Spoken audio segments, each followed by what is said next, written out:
Welcome to Software Sales Simplified, Move to Success, your weekly podcast for sales professionals who want to sell better. Whether you're a seasoned professional or just starting out, make our podcast your go-to resource for the latest and greatest of insights and trends in the world of enterprise software sales. My name is Kevin Donville. I have over 30 years experience in software sales, development, and implementation, and I am joined by my good friend and colleague, Matt Long, who is also a veteran of the industry. Matt, how are you doing today? I'm doing fantastic today, Kevin. Thank you. Well, it's great to see you, and wonderful to have you joining us all the way from the wonderful world of Hawaii. We got a guest on the show today who's going to be sharing some of their perspective. And before we end up talking with that person, I wanted to ask you a quick question. Have you ever had a sales leader that was really inspirational for you, really knew how to get the most out of you? And if you did, how much of what you learned from that person carried over into your next job and when you eventually became a leader yourself? Sure. Yeah. I mean, I can think of a couple. I've been fortunate to have pretty good sales leaders at companies that I've been at. And I think one of the qualities that goes across all of them is that they really understood every individual separately, as, you know, in terms of what their strengths were, what their weaknesses were, where they could apply them, where they needed help. And I think that's really critical because a lot of times if you have a blanket approach to just training people or managing people or pushing people, right? Right. It doesn't work the same for everyone. People are motivated by different things. So I think that's one of the biggest things I took out of it is the motivation for everyone is different. And you really need to understand what that is to get the most of them. And for sales, of course, that's critical. So No, that's what I would say. wholeheartedly Yeah. agree. And I've worked for you in the past. You've been my boss. You were inspirational for the career path that I took. So thank you very much for that. And a lot of what I try to bring to the table reflects what you taught me. And in order to kind of pass that along, we're going to be talking with a gentleman who not only is a top seller in his own right and has had the opportunity, had he so chosen, to sit in the captain's chair, as it were, but he also has a lot of experience with respect to those training and passing on of skills as well. We're joined today by an old colleague of mine, John Cavanagh. John, how are you doing today? I'm doing well. I really appreciate the invite and happy to talk about my career journey here. And, this is great. No, I really appreciate you coming on board.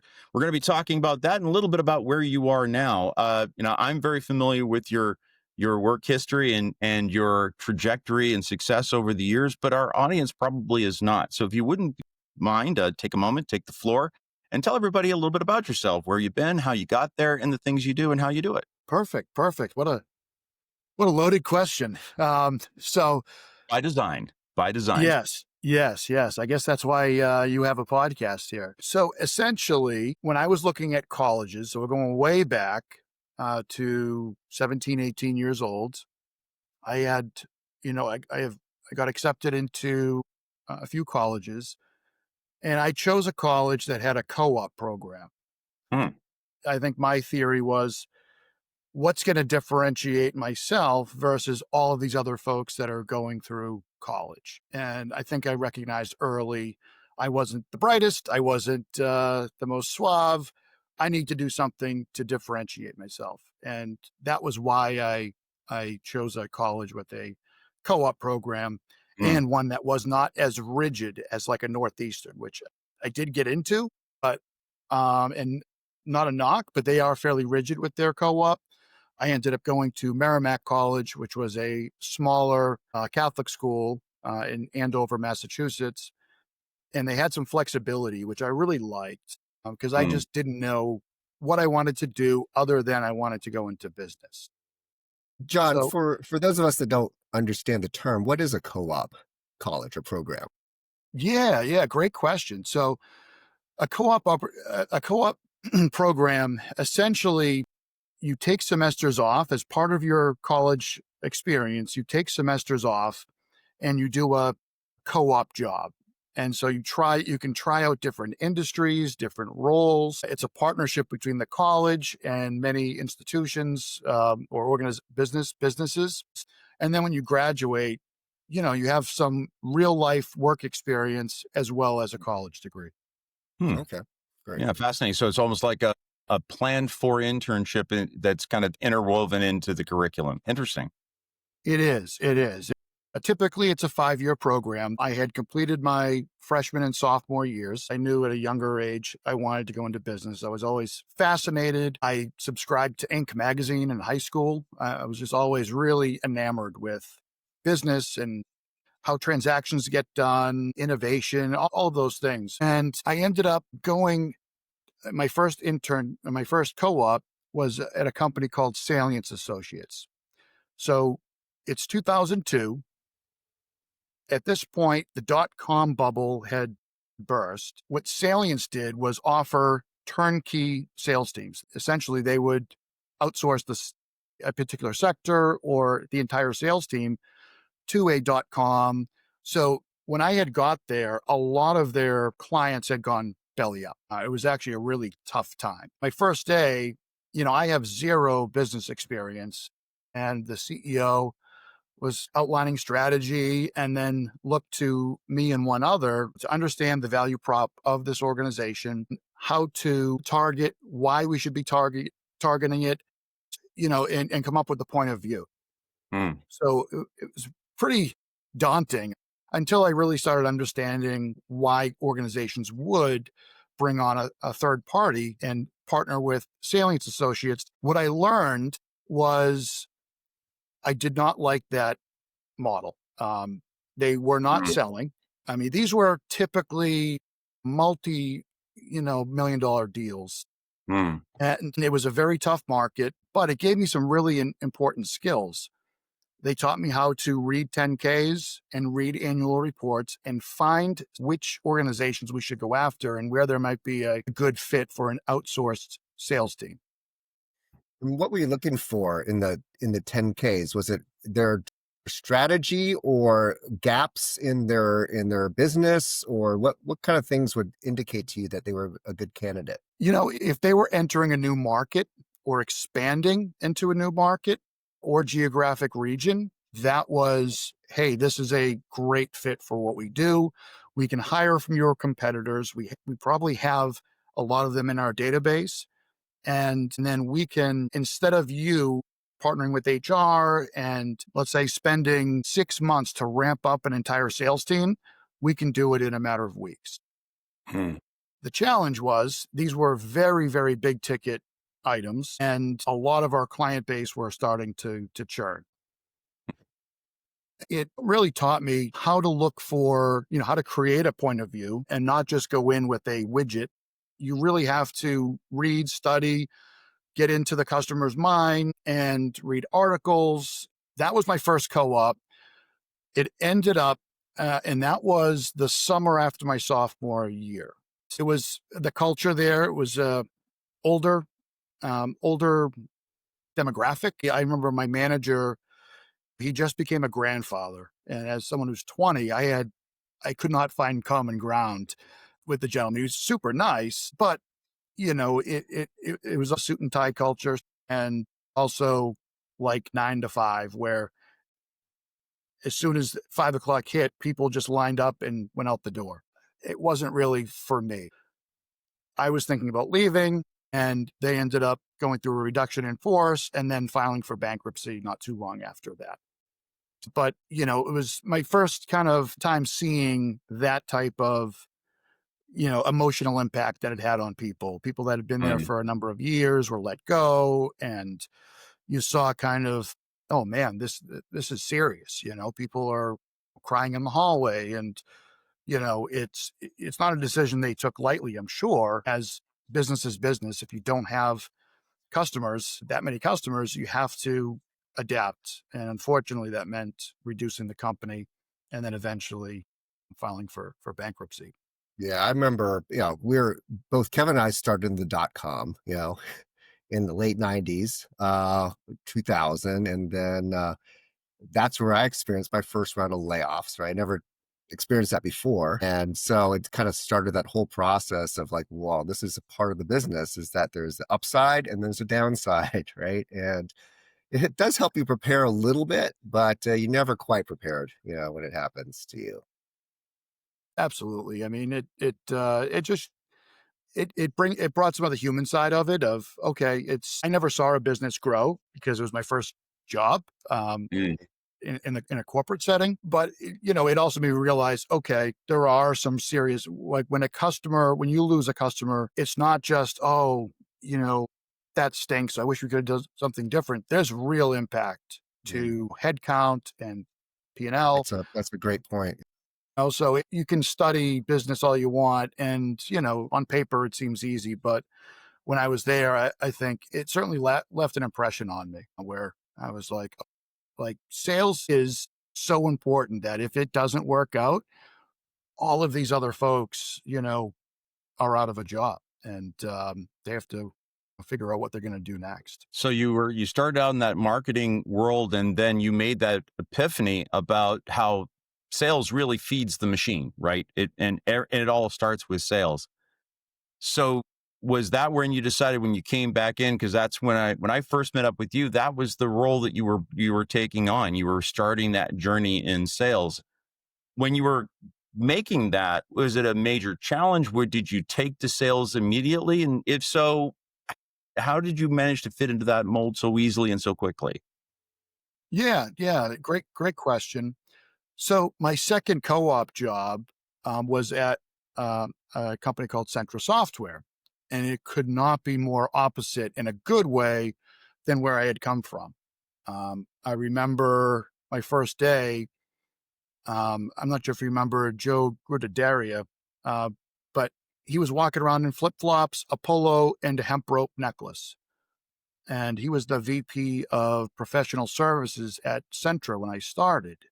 And I was like, well, that's a VP? Because I came from a place that was suit and tie. I saw folks on, scooters around the office. We had cocktail Thursdays. Um, and so the reason I went there, I had gone back to my co-op and said, I need to do something.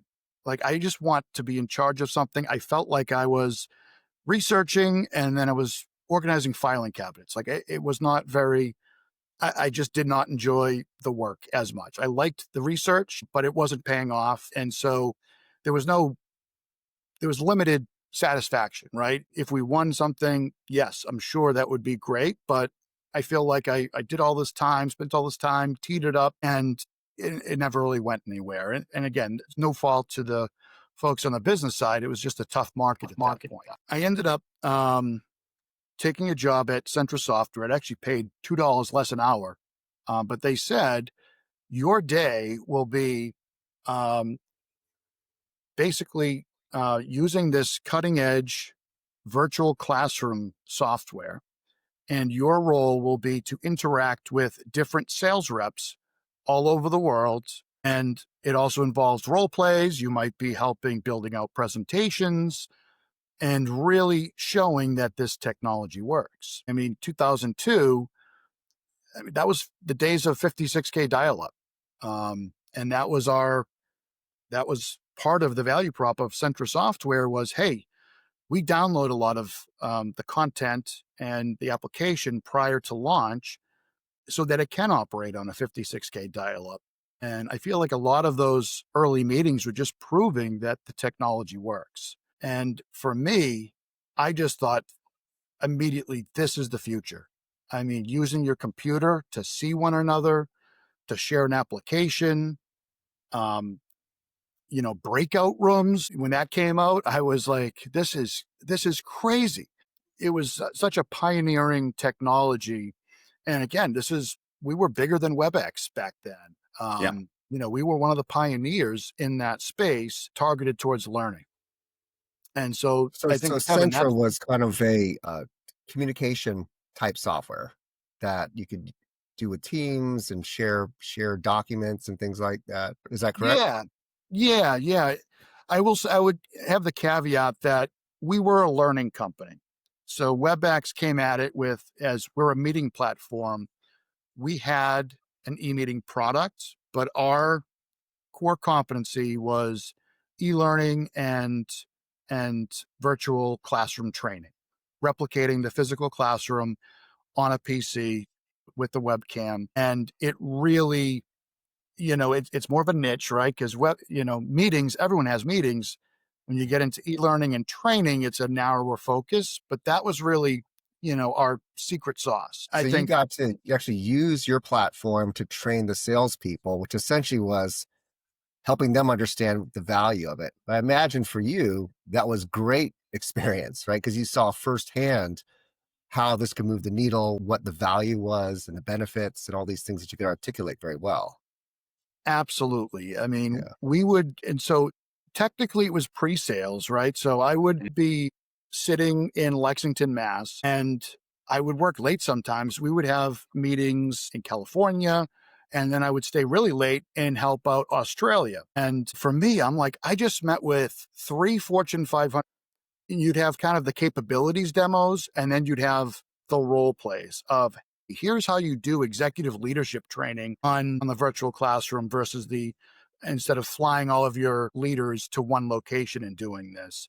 And, we had ROI calculators, and the alternative was computer-based training, send out a CD-ROM. I mean, it's not interactive. That didn't really catch on too well, as you can imagine. And so you could have a capabilities demo where you're just walking through functionality. And then the really good reps, which was probably the best part, was just getting exposed to all the different personalities. You could have folks that were really smart, some that were really funny, charismatic, others that were just into more of the analytical side. And it just gave me some great exposure of all of the different personalities that were successful or could be successful, and how they kind of get the customer to understand how this could fit in their ecosystem.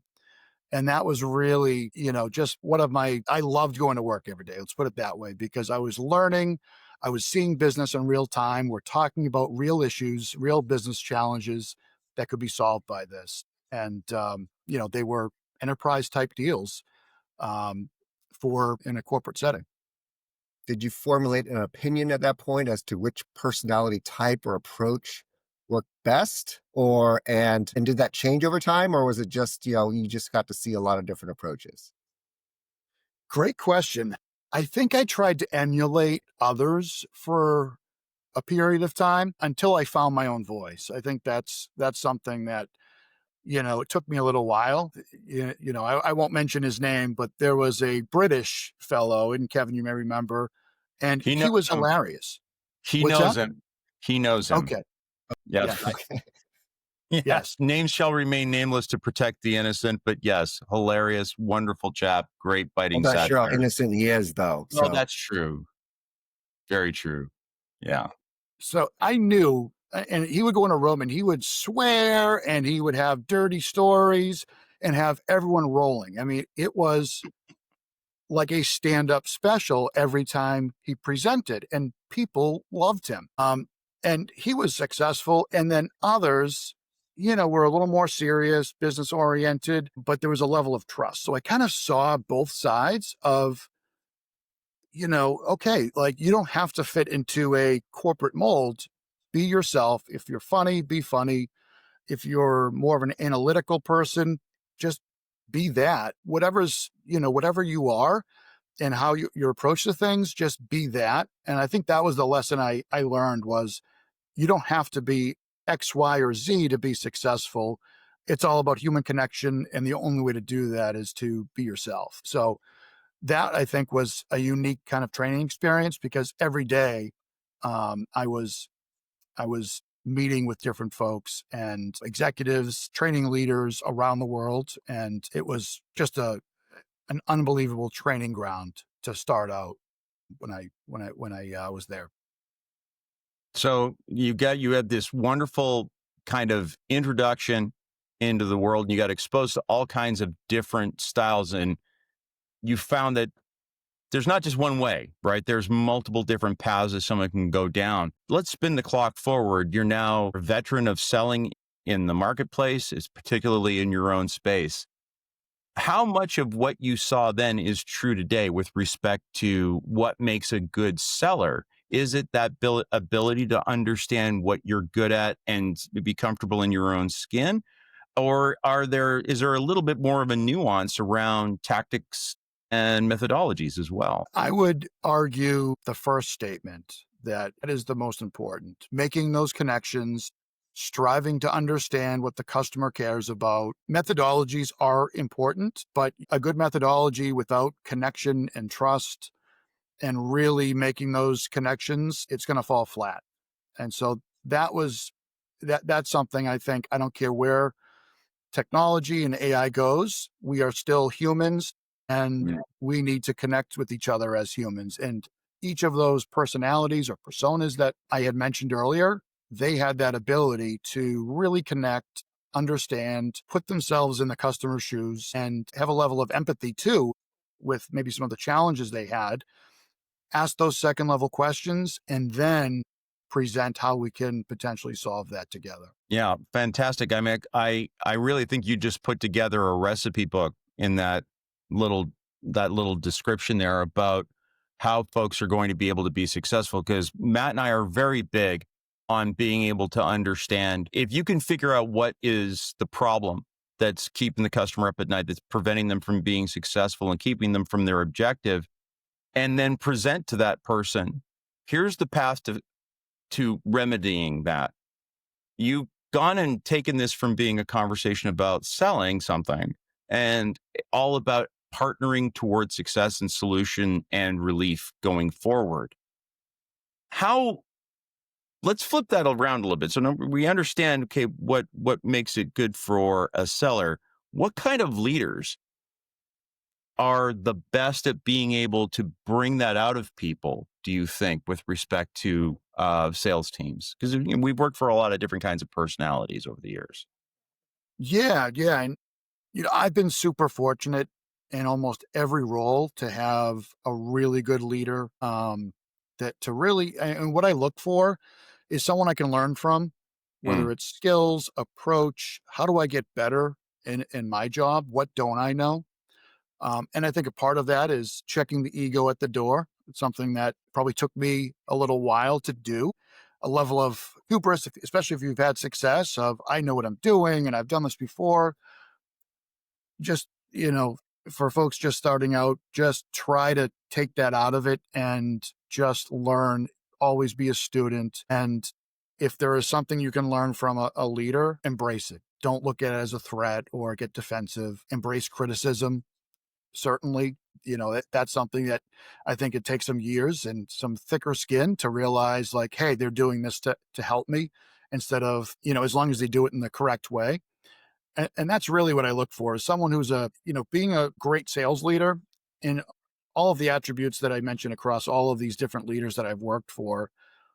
All of them, one, had trust in me. They were not mm, micromanaging. You know, um, they were, there was a level of trust.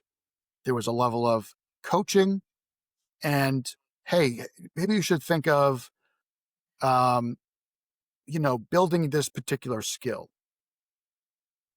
in your job. So kind of challenging you to get better.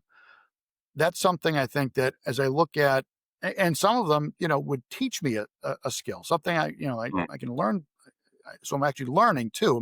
They're not just saying, you need to brush up on how to leverage AI in your sales process, right? They're saying, hey, here's how I do it. Here's what some of the innovators in this space are doing. Um, you know, why don't we sit down for a little bit and I'll show you some practical examples of how this can help as you're doing your job. That is the number one thing, is just, having your back and being a really collaborative coach. Yeah, getting back to that trust though, because that's a common theme, in any relationship, right? I'm curious, do you think that you earned that trust, which is why he gave it to you, or that leader was just a genuinely trustworthy person, or how did that come about? And if you did earn it, what was it about you or your approach that warranted that? Great question. I think trust is earned, right? It's tough on day one to say, you know, let me do my thing. It comes with, it's a gradual process to really build that trust. Some leaders I've worked with, adjacent for a while. Mm. So when they became my particular leader, there was already that level of trust, because we were colleagues, and then they were, potentially promoted or just org shifts, and they were above me. And, it's almost like leading from the front, where, hey, here's my approach. Here's how we do it together. So yeah, definitely, positive influence with all the leaders I've worked with. Yeah, definitely. I know there are a lot of different kinds of management styles. There's those that delegate, and there's those, as you say, lead from the front. I know which style I prefer. I much prefer someone sitting next to me in the trenches, someone I can learn from, observe, and pick up those skills passively and actively from. But not everybody, has that particular makeup in their repertoire. But nonetheless, I follow what you're saying. If I can paraphrase and tell me if I'm getting this right, a good sales leader is as much coach and teacher as they are executor of the sales strategy out in the field as well. And they invite that trust. Is that a fair representation of what you're saying makes up in your mind, an ideal sales leader? Kevin, that is the succinct answer that I was hoping to give, but I rambled on. But yes, that exactly is what we're, to really paraphrase down to two words: coach and close. Coach me on being better, help me close business. That is the two-word answer to even make your answer even more succinct.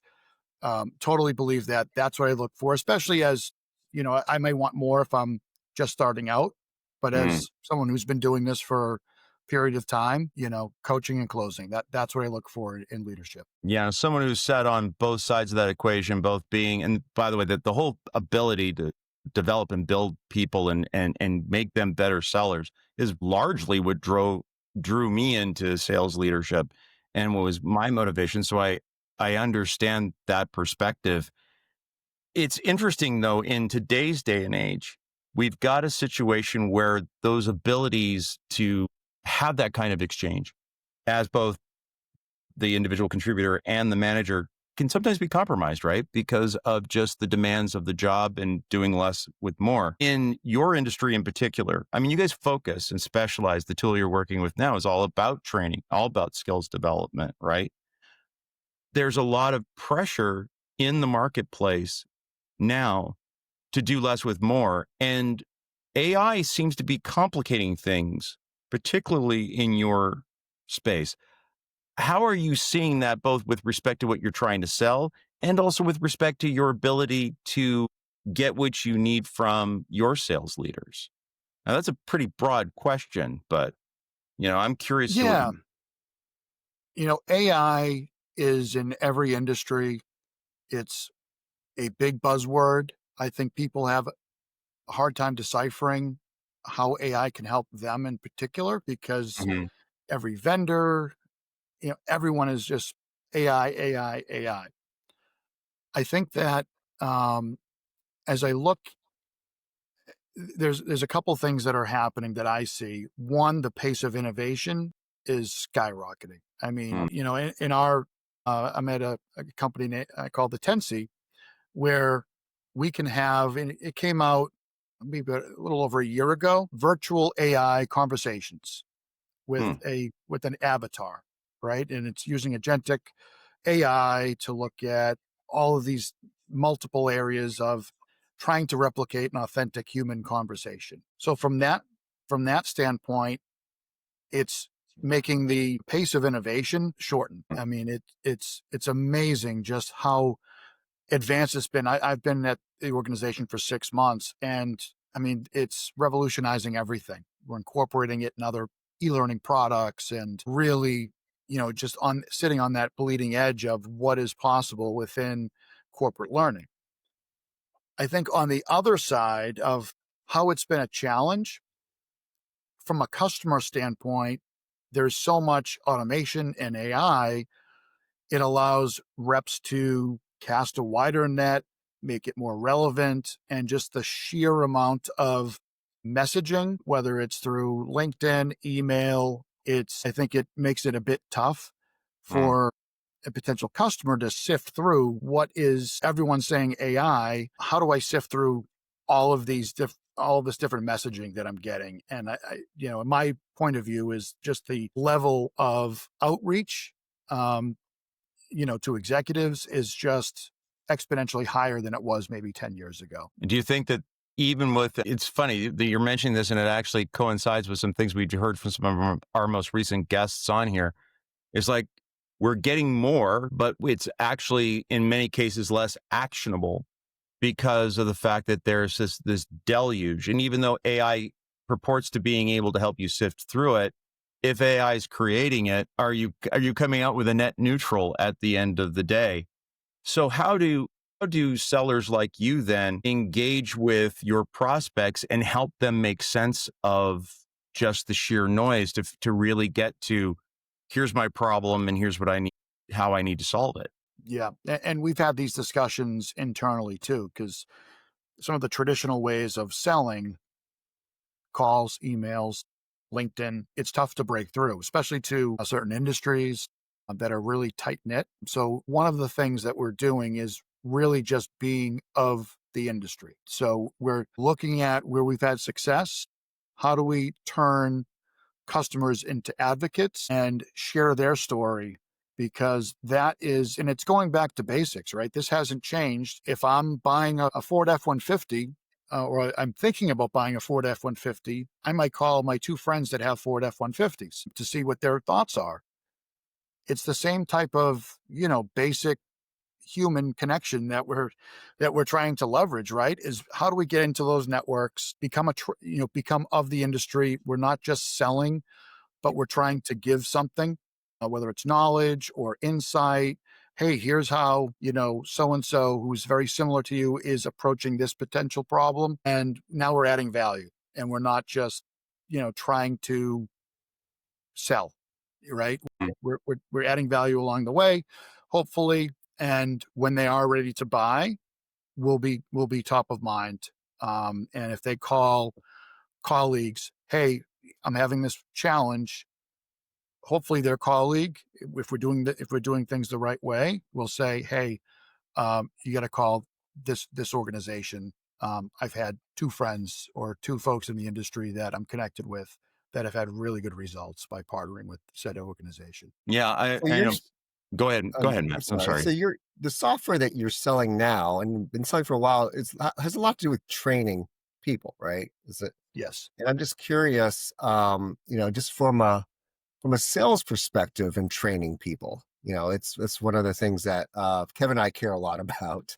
But how effective is it for those types of things? Because there's certainly knowledge, right, and information that I think AI is really good at distilling down and summarizing and giving you bullet points and things that you can consume.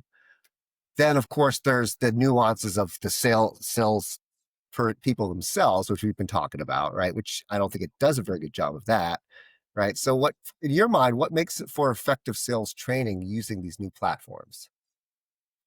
Great question. So there is always a need, I think, to build that foundational knowledge, whether it's reading, hearing, seeing videos, e-learnings. There's always a place to kind of build that baseline. Over the last 10 years, I've seen one of the most popular courses from an e-learning standpoint be situational leadership. My opinion, you should have situational everything because you can have all the theory in the world, but until you are in that particular situation, you may not know how to react. And that is something that I think we found that a sweet spot where we put salespeople in particular situations and they have to find their way out, whether it's through a game, and it's all game based. Mm. So whether it's pick your own adventure, what decisions will you make to win the deal, win over the customer, or using conversational AI, how do you deal with objections? You've read about it, but it's almost like the Mike Tyson quote, everything changes once you get hit in the face. What happens when someone is yelling at you? Mm. Depending on what you're selling. What if they are just not saying anything and they're quiet? So we can tweak different personalities and really just put people in different situations that are relevant to their business. It's relevant to the products they're selling. And really, that's what builds confidence when going out into the real world, because the alternative is going in the real world and potentially failing, which is very, very costly to businesses, or potential role plays where, again, are very expensive. Typically, leaders have to be evaluated by other senior leaders. And it's funny. We have all this technology and, we analyze everything. But then when you do a role play, we have this piece of paper and we score it. And I have conversations daily with organizations that spend millions on their training tech stack. But then when it comes to things like role plays and putting people in those situations, oh yeah, we have a recording on Teams and this piece of paper that we evaluated and the data goes nowhere. So that's the particular gap that we're filling, is just exposing folks to different situations, not just from a leadership perspective, but sales, service, and pick something that is, you know, relevant, that are important to a company, and we can create that scenario. I love that. I'd never really thought of that before, but it's role playing at scale, and I imagine that you can tune these agents to throw out different types of things, et cetera, as well. I remember, back in the day, my father worked for the State Department, so counselor's office and embassies overseas and stuff like that. And when people are trying to get into that program, the counselor program, the process is super complex and super arduous and intensive. But it wasn't really about so much what you knew. It's like, how would you respond in these situations, right? And I remember one of the questions my dad told me about was just like when I was, my teens. He's like, the question was, you have a limited amount of air conditioners, window air conditioners, right? And there's a long queue for them. And the ambassador wife comes to you and says, I want an air conditioner. How do you handle that? Right. And Yeah. it's like, that's the kind of stuff where you just got to think there's no right or wrong answer necessarily, right? I mean, there's protocol and stuff, but there's no right. But like, what is your process for dealing with this? Person authority, demanding preferential treatment. There's a process. What do you do? And I think for sales, it's certainly applicable. So I love that aspect of that, because I think that is something that's very scalable. Yeah. And that's really, when we get asked, like, what is the value prop? It's behavior change at scale. How do we replicate the behaviors? What does great look like? And then how do we replicate those behaviors at scale? And again, it doesn't have to be some enterprise sale. It could be buying a cell phone. Um, Mhm. One of our clients is a hotel chain, and they took all the swear filters off. They want a customer service rep at this hotel chain to really feel what it's like when an irate customer who hasn't had any sleep because of an issue with their hotel room, they want to put them in that situation where they're sweating because someone is furious and screaming their head off. And, they need to teach them in that high pressure situation, how do you de-escalate and, you know, for, I guess, to be cheesy, turn that frown upside down. Yeah, Yeah. I worked night audit at a hotel for years, 12 to 8 shift. I know that pain very well. Well, I'm it's sure you have interesting. some stories. One of the things we always talk about in sales is you learn a lot more from your failures in many cases than you do from your successes, because you have to break down what went wrong and you have to provide a different lens and really systematically break that down. What I love what you're talking about is not just the scale of what you're doing it. It's also it's mitigating consequence and risk, because to your point, you can either learn it in the wild, and if you get it wrong, you'll learn the lesson, you'll learn what not to do, but the consequences can be dire. But now you can do that at scale, where the impact and consequence and ramifications of failure isn't, going back to what you were talking about at the beginning of our discussion today, people in the hallway losing their jobs. Yeah. Yeah. I mean, that's because, as you said, failure in sales can have, depending on the role, can have some serious ripple effects. And that, again, that was the first lesson I had in that first co-op job. John, I really appreciate you. You really kind of brought some interesting elements to the table today, and this last one being no exception. So I really appreciate the perspective you've been bringing in here today and opening our eyes to some other potential and some real positive things. We do have to start bringing our session to a close, unfortunately. And I wanted to quickly ask you, if someone wanted to get started the industry, I mean, you had the opportunity of bringing that up through your university, but what advice would you give to somebody who's trying to do that these days? How would they get started? I think it starts with finding a really good company. You are interviewing them as much as vice versa.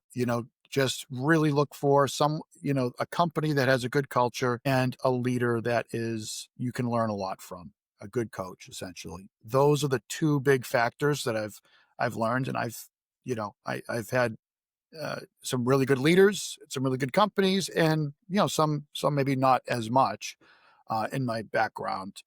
And so really find those two things and just be open to learning, be curious, and make and nurture relationships. That's one Mm, thing. I mean, Kevin, I was looking. I mean, we met over 20 years ago at yeah, this point. And I was looking, we touch base like every 5, 6 years, right? yeah. Um, and again, that's something I can do better is just nurture those relationships. But when you're just starting out, I mean, there's folks that, um, I haven't worked with in 20 years. But there's still that trust and connection because 20 years ago, 25 years ago, we had some really good conversations and we both kind of reflect on that. And it's all about relationships internally and learning from each other. So really just focus on that. Don't think of it as just a job, but think of it as I'm getting to know some really good people. Find those people that you can learn from. And if you can make that connection, I'm telling you, you never know, in 20, 30 years, you may cross paths again. And that's certainly the case, even with this, Kevin. So that would be my advice is just, be curious, make those connections, learn from, mentors. As I'm not sure if any of us would be here if we didn't have strong mentors to really show us how to get to the next level and level up our own games. So yes, rambling on as usual, but I really believe in that. As do I. So, John, if someone wanted to get some additional advice, maybe reach out to you for some mentoring, what's the best way for them to connect with you? Best way is probably on LinkedIn. I am on it constantly connected with more people. I was just at a networking event last week in an industry that I'm concentrating on, just really trying to make connections and give myself credibility. I'm going to another industry specific content conference in 2 weeks to really just immerse myself in that world as well. Nothing to do with software sales, but networking is super important to me. I think that was part of my brand Mm, throughout the years. Is he knows a lot of people. He's well networked. I do enjoy it, and um, you know, LinkedIn is the best place to start. And I am super responsive on LinkedIn and happy to mentor any others, as I've been fortunate enough to have many great mentors throughout my career. well, very much appreciated that perspective. And yes, we've shared some of those great mentors and people that we've learned from along the way. I have one of them who I have the benefit of being my co-host every week when we come in to do these shows. And speaking of which, Matt, before we go and wrap up today, anything you'd like to add to the conversation or the comments that John just made? No, not really, other than it's been a pleasure, John. Really enjoyed the conversation and hearing a little bit about your approach. It's brought back a lot of memories of different things in my life as well. So it's good talking with you. Including crazy Brits that really know how to sell software. Common experience, Yes, three of us, obviously. that Well, is John, funny. thank That you. is funny. It is absolutely a small world. That's an interesting thing. And So, this is from I haven't worked with him since 2006, maybe 2005. So we're talking 20 years ago. And again, lasting impression of someone who does things a bit different, but it works. absolutely, absolutely had his own style in it. He knew how to work that style, and everyone needs to go and find that. To the point that you just made. But ladies and gentlemen, as much as I'm enjoying this conversation with John, and I appreciate you going and opening our eyes to a couple of different things that maybe we hadn't considered and bringing up some points that we knew, but maybe giving us a different angle on. So, John, thank you so much for being with us here today and being our guest and sharing your experiences and your insight. It was really fantastic. And thank you again for coming in.